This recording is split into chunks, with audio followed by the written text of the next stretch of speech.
Hi friends, welcome to exam Adda 95। Friends, mock test लेकर उपस्थित हूँ। आज का मॉक टेस्ट का कट ऑफ रहने वाला है 36। 40 में अगर 36 पार करते हैं बहुत बेहतर तैयारी होगा। तो चलिए मॉक टेस्ट को स्टार्ट करते हैं। तो मॉक टेस्ट स्टार्ट करने से पहले बता देते हैं, जो चीज़ अगर चैनल पर पहली बार विजिट किए हैं तो प्लीज़ सब्सक्राइब कर दीजिएगा, और सब्सक्राइब कर दिए हुए हैं तो उसके लिए एग्ज़ाम अड्डा 95 की तरफ से आपको बधाई। Thank you.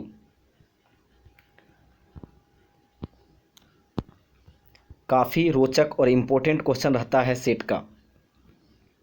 वीडियो को प्लीज़ दोस्तों के बीच शेयर कीजिएगा। पहला प्रश्न है, राष्ट्रीय राजमार्ग की व्यवस्था की जिम्मेदारी किसकी होती है? राष्ट्रीय राजमार्ग की व्यवस्था की जिम्मेदारी किसकी होती है? केंद्र सरकार की, राज्य सरकार की, ए और बी दोनों, इनमें से कोई नहीं। पहला प्रश्न का आंसर होगा केंद्र सरकार। राष्ट्रीय राजमार्ग की व्यवस्था की जिम्मेदारी केंद्र सरकार के पास होती है। दूसरा प्रश्न है, तानसेन किसके दरबार में राजकवि थे? जहांगीर, शाहजहां, अकबर, हुमायूं। तो सही आंसर होगा अकबर। तानसेन अकबर के दरबार में रहते थे, और तानसेन का एक अन्य नाम रामतनु पांडे था। अकबर निरक्षर था, यानी अनपढ़ था। इंपॉर्टेंट फैक्ट है, इसे पूछा जाता है प्रश्न। 3 नंबर प्रश्न है, विषाणु में कौन सा प्रोटीन होता है? Chromoprotein, amino protein, lipoprotein, glycoprotein. तो 3 का सही आंसर हो जाएगा लाइकोप्रोटीन। विषाणु में लाइकोप्रोटीन पाया जाता है। विषाणु प्रोटीन और न्यूक्लिक अम्ल का बना होता है। विषाणु की खोज इवान विस्की 1892 में किए थे। क्या चीज़ में किए थे? तो TMV, टोबैको मोजैक वायरस में किए थे। 4 नंबर प्रश्न है, ड्रिबल शब्द का संबंध किस खेल से है? Football, hockey, cricket, tennis. तो सही आंसर होगा फुटबॉल। ड्रिबल शब्द का संबंध फुटबॉल से है। 5 नंबर प्रश्न है, खजुराहो के मंदिरों का निर्माण किसने करवाया था? गुप्त शासकों ने, चोल शासकों ने, चंदेल शासकों ने, पाल शासकों ने। तो 5 का सही आंसर होगा चंदेल शासकों ने खजुराहो के मंदिरों का निर्माण करवाया था। 6 नंबर प्रश्न है, भारतीय औद्योगिक विकास बैंक IDBI की स्थापना किस वर्ष हुई थी? 1954 में, 1955 में, 1963 में, 1964 में। 6 का सही आंसर होगा 1964 में। 1955 में स्टेट बैंक ऑफ इंडिया की स्थापना की गई थी। तो इसका आंसर 6 नंबर प्रश्न का आंसर होगा डी नंबर। IDBI बैंक की स्थापना 1964 में हुई थी। 7 नंबर प्रश्न है, प्रथम ऐतिहासिक सम्राट किसे माना जाता है? घनानंद, चंद्रगुप्त मौर्य, अशोक, इनमें से कोई नहीं। तो 7 का सही आंसर होगा चंद्रगुप्त मौर्य। चंद्रगुप्त मौर्य को प्रथम ऐतिहासिक सम्राट माना जाता है। 8 नंबर प्रश्न है, कश्मीर का अकबर किसे कहा जाता है? जैनुल आबदीन, मोहम्मद मलिक, मोहम्मद शाह, फिरोज शाह। 8 का सही आंसर होगा जैनुल आबदीन। कश्मीर का अकबर जैनुल आबिदीन को कहा जाता है। तुम मुझे खून दो मैं तुम्हें आज़ादी दूंगा, किनका कथन है? भगत सिंह, चंद्रशेखर आज़ाद, बाल गंगाधर तिलक, सुभाष चंद्र बोस। 9 का सही आंसर होगा सुभाष चंद्र बोस। तुम मुझे खून दो मैं तुम्हें आज़ादी दूंगा, सुभाष चंद्र बोस कहे थे।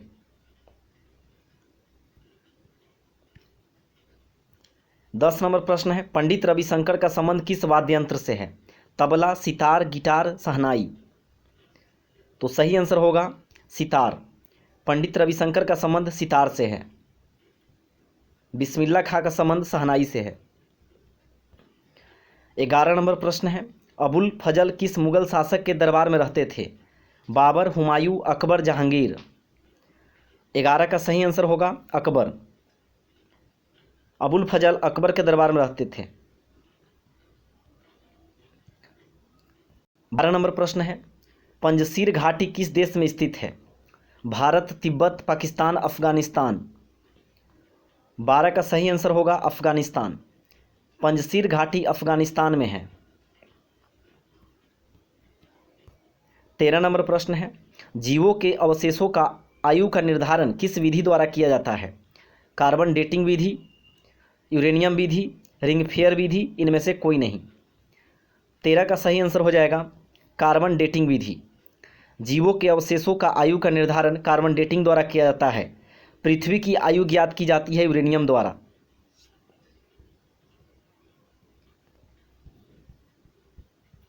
अगला प्रश्न की ओर बढ़ते हैं। 14 नंबर प्रश्न है, लोथल बंदरगाह का संबंध किस सभ्यता से है? मिस्र की सभ्यता, सिंधु घाटी की सभ्यता, चीन की सभ्यता, सुमेरियन सभ्यता। तो सही आंसर होगा बी नंबर। 14 का आंसर हो जाएगा बी। लोथल बंदरगाह का संबंध सिंधु घाटी सभ्यता से है। और लोथल किस राज्य में अभी प्रेजेंट में स्थित है वर्तमान में? तो गुजरात में है। लोथल गुजरात में है। राष्ट्रीय होम्योपैथी संस्थान कहाँ स्थित है? नई दिल्ली, कोलकाता, चेन्नई, हैदराबाद। तो 15 का सही आंसर हो जाएगा कोलकाता। राष्ट्रीय होम्योपैथी संस्थान कोलकाता में है। होम्योपैथी का जनक हैनीमैन को कहा जाता है। और होम्योपैथी दिवस कब मनाया जाता है, एक कमेंट बॉक्स में आप सेंड कीजिएगा, भेजिएगा। होम्योपैथी दिवस कब मनाया जाता है? 16 नंबर प्रश्न है, 3 सेकेंड नियम का संबंध किस खेल से है? 3 सेकेंड नियम का संबंध किस खेल से है? बास्केटबॉल, वॉलीबॉल, टेनिस, तैराकी। 16 का सही आंसर हो जाएगा बास्केटबॉल। 3 सेकेंड नियम का संबंध बास्केटबॉल से है। 17 नंबर प्रश्न है, जीवन बीमा निगम LIC की स्थापना किस वर्ष हुई थी? 1952, 1956, 1964, 1974। 17 का सही आंसर हो जाएगा 1956। जीवन बीमा निगम LIC की स्थापना 1956 में की गई थी, 1 सितंबर को।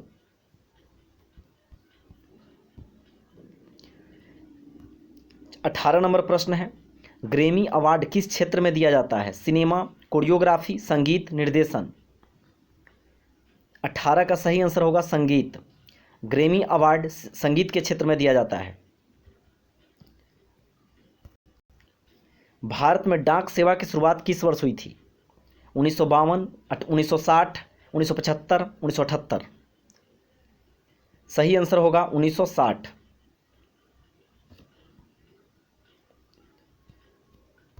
बीस नंबर प्रश्न है, यूएनओ की संस्था यूनिसेफ का संबंध किससे है? बच्चों से, निर्धनों से, बुजुर्गों से, महिलाओं से। तो 20 का सही आंसर हो जाएगा ए नंबर, बच्चों से। C फॉर चिल्ड्रेन, याद रखेंगे। C for children full form इसका कीजिएगा, United Nations intelligence children education fund करके है। तो यहाँ C से क्या हो जाएगा? चिल्ड्रेन, यानी बच्चों से संबंधित है, बच्चों के लिए कार्य करती है यूनिसेफ।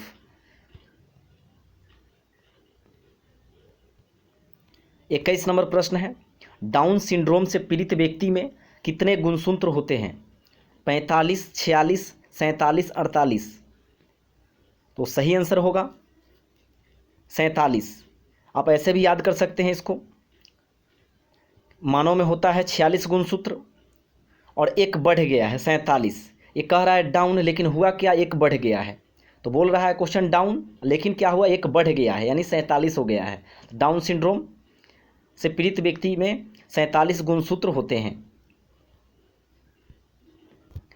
22 नंबर प्रश्न है, उत्तरी ध्रुव पर झंडा तिरंगा फहराने वाली पहली महिला कौन थी? उत्तरी ध्रुव पर झंडा या तिरंगा फहराने वाली पहली महिला कौन थी? प्रीति सेन गुप्ता, आरती साहा, नीलम गुप्ता, संतोष यादव। 22 का सही आंसर होगा ए नंबर, प्रीति सेन गुप्ता। उत्तरी ध्रुव पर झंडा या तिरंगा फहराने वाली पहली महिला प्रीति सेन गुप्ता थी। 23 नंबर प्रश्न है, मुक्ति बोध के नाम से कौन जाने जाते हैं?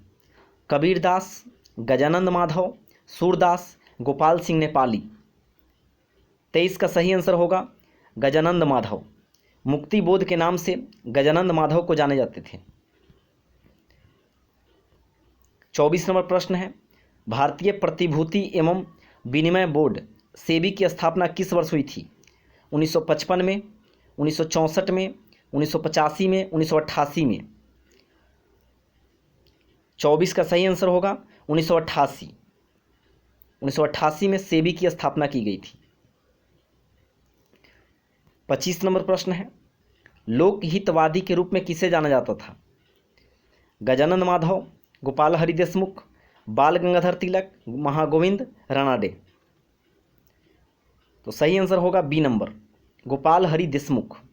लोकहितवादी के नाम से गोपाल हरि देशमुख को जानते हैं।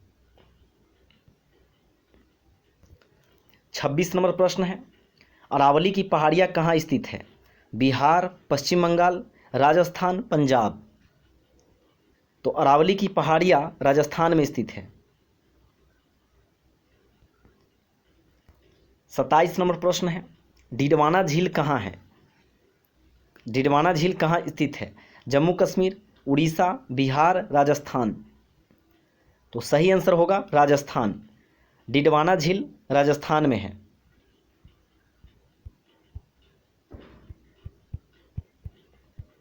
प्लीज़ वीडियो को लाइक कर दीजिएगा और चैनल को सब्सक्राइब नहीं किए हैं तो सब्सक्राइब कर दीजिएगा। प्लीज़ वीडियो को शेयर कर दीजिएगा। 28 नंबर प्रश्न है, प्रथम ओलंपिक पदक विजेता भारतीय खिलाड़ी कौन है? केडी जाधव, कर्णम मल्लेश्वरी, अभिनव बिंद्रा, मिल्खा सिंह? तो सही आंसर होगा केडी जाधव।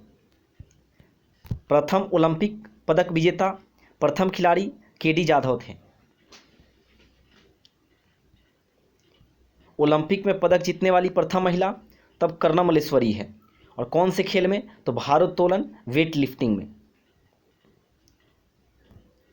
एक नॉटिकल मील या एक नॉटिकल समुद्री मील कितने किलोमीटर के बराबर होता है? 1.432 किलोमीटर, 1.804 किलोमीटर, 1.852 किलोमीटर, 1.836 किलोमीटर?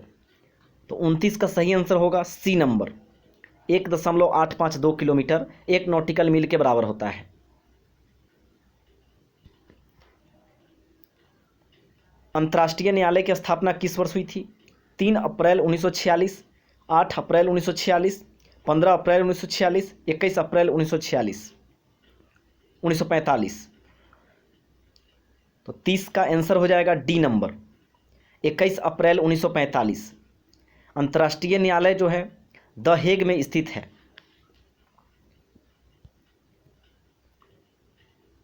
इकतीस नंबर प्रश्न है, राष्ट्रीय कृषि तथा ग्रामीण विकास बैंक की स्थापना किस वर्ष हुई थी?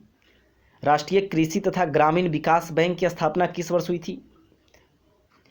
1964 में, 1966 में, 1970 में, 1982 में? 1982 में स्थापना हुई थी राष्ट्रीय कृषि तथा ग्रामीण विकास बैंक यानी कि नबार्ड। नबार्ड की स्थापना 1982 में शिवरामन समिति के तहत की गई थी। 32 नंबर प्रश्न है, सिगरेट लाइटर में कौन सी गैस निकलती है? Methane gas, butane gas, propane gas, प्राकृतिक गैस? तो सही आंसर होगा ब्यूटेन गैस। ब्यूटेन का फार्मूला C4H10 होता है, C4H10 होता है। अफ्रीका और यूरोप को कौन सा जलडमरूमध्य अलग करता है? जिब्राल्टर जलडमरूमध्य, पाक जलडमरूमध्य, हिंडन जलडमरूमध्य? इनमें से कोई नहीं। तो सही आंसर होगा जिब्राल्टर जलडमरूमध्य। अफ्रीका और यूरोप को जिब्राल्टर जलडमरूमध्य अलग करता है। भारतीय स्टेट बैंक SBI की स्थापना किस वर्ष हुई? 1952 ईस्वी में, 1953 ईस्वी में, 1955 ईस्वी में, 1960 ईस्वी में? सही आंसर होगा 1955 ईस्वी में। भारतीय स्टेट बैंक की स्थापना 1955 में की गई थी। हुमायूं ने अपनी राजधानी कहाँ स्थापित की थी? आगरा, दीनपनाह, इलाहाबाद, लाहौर? सही आंसर होगा दीनपनाह। हुमायूं ने अपनी राजधानी दीनपनाह में स्थापित की थी। क्षेत्रीय ग्रामीण बैंक RBI की स्थापना किस वर्ष हुई? 1935 में, 1965? क्षेत्रीय ग्रामीण बैंक की स्थापना किस वर्ष हुई? 1935 में, 1965 में, 1974 में, 1975 में। तो सही आंसर होगा 1975 में।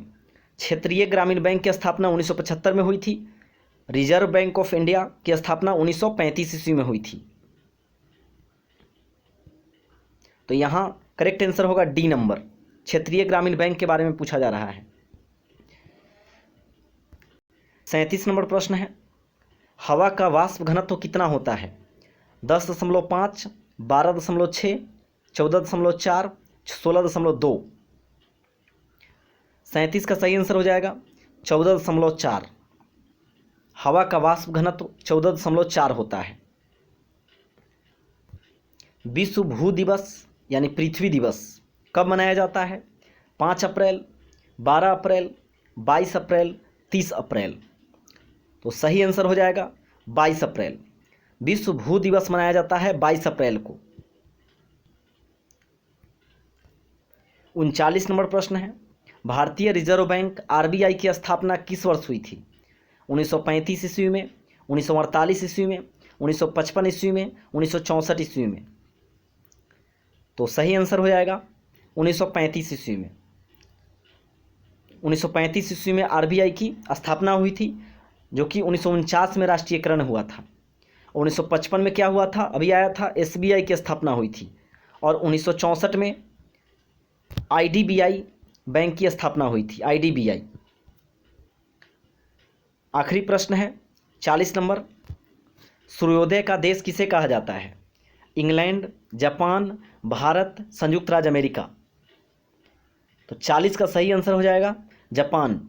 जापान को सूर्योदय का देश कहा जाता है। और जापान को एक और अन्य नाम से जाना जाता है, वो नाम है निप्पन। जापान को निप्पन भी कहा जाता है। तो यहीं पे आज का मॉक टेस्ट समाप्त हुआ। वीडियो कैसा लगा रिव्यू जरूर दीजिएगा। प्लीज़ वीडियो को लाइक या डिसलाइक जो आपको लगे ज़रूर कीजिएगा। और प्लीज़ चैनल को पर अगर पहली बार विजिट किए हैं तो सब्सक्राइब कर लीजिएगा और दोस्तों के बीच वीडियो को शेयर जरूर कीजिएगा। Thank you.